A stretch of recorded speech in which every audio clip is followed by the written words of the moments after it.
This was a young boy, 8 years old, from Guatemala. The U.S. Customs and Border Protection Agency say that he and his father had entered illegally and they were detained in New Mexico. What we know, according to the agency, is that he fell ill on Christmas Eve, was diagnosed with a fever at hospital, was released, but then he got worse. And when they sent him back to the hospital, he later died.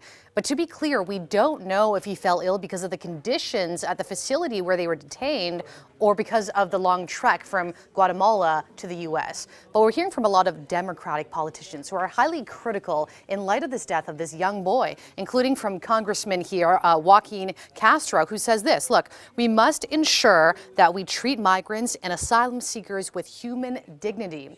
We're also hearing from another politician, Julian Castro, who was President Obama's housing secretary, who says we must change policy, which is a direct rebuke of the Trump administration's policy.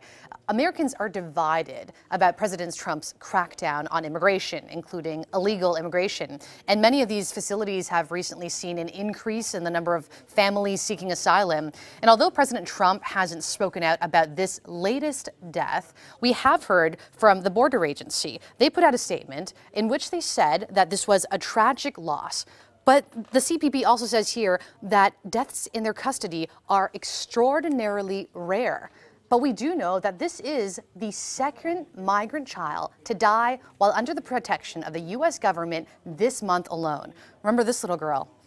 7 years old. She died just a couple weeks ago. She was also from Guatemala. Her name was Jacqueline Cal. Now, in light of this latest death, the protection agency says that they will now be putting in place secondary medical checks for all of the children in their custody.